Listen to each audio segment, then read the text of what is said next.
আমরা তিনজন ব্যক্তি, আমি, তুমি এবং সে, এই তিনজনে হচ্ছে তিনটা পার্সন।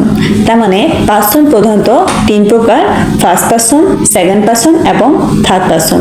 এই যে আমি বললাম এই আমিটা হচ্ছে ফার্স্ট পার্সন, এই যে তুমি বললাম তুমিটা হচ্ছে সেকেন্ড পার্সন, এই যে সে বললাম এটা হচ্ছে থার্ড পার্সন। আমরা এই তিনজনেই একটা প্রাইভেট কোম্পানির তিনটা সেক্টর দেখাশোনা করি। আমি যে সেক্টরটাতে যুক্ত থাকি সেই সেক্টরে থাকে আই, আই মানে হচ্ছে আমি, থাকে উই, উই মানে হচ্ছে আমরা, এখানেও আমি যুক্ত আছি। আওয়ার, আওয়ার মানে হচ্ছে আমাদের, এখানেও আমি যুক্ত আছি।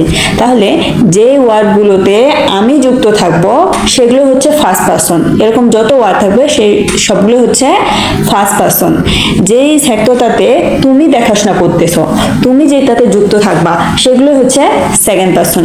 ইউ, ইউ মানে হচ্ছে তুমি, ইউর মানে হচ্ছে তোমার, তার মানে এখানে তুমি আসো, অতএব এগুলো হচ্ছে সেকেন্ড পার্সন।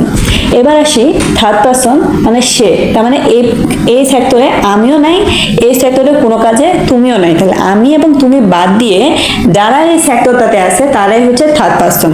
যদি বলি সে, তার মানে আমিও না তুমিও না, সে। যদি আমি বলি দে, টি এ জয়, দে মানে তারা, এখানে আমিও নাই তুমিও নাই, তারা আছে মানে বাকিরা।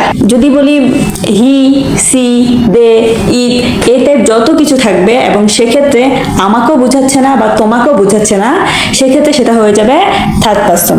তাহলে first person, second person, third person বলতে আমরা বুঝলাম যদি আমি থাকি ফার্স্ট পার্সন, যদি আমি না থাকি তুমি থাকো সেক্ষেত্রে সেটা সেকেন্ড পার্সন, আমি এবং তুমি কেউই যদি না থাকি সেক্ষেত্রে সেটা হয়ে যাবে থার্ড পার্সন। পার্সন কিন্তু ইংরেজি গ্রামারে খুবই গুরুত্বপূর্ণ একটা টপিক, এই জন্য এই টপিকটা আমি খুব ভালোভাবে বুঝিয়ে দিলাম যাতে আর কখনো কোথাও কনফিউশন কাজ না করে যে কোনটা ফার্স্ট, কোনটা সেকেন্ড, কোনটা থার্ড।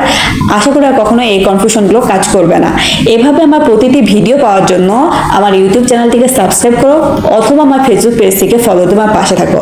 সম্পূর্ণ ভিডিওটি দেখার জন্য অসংখ্য ধন্যবাদ।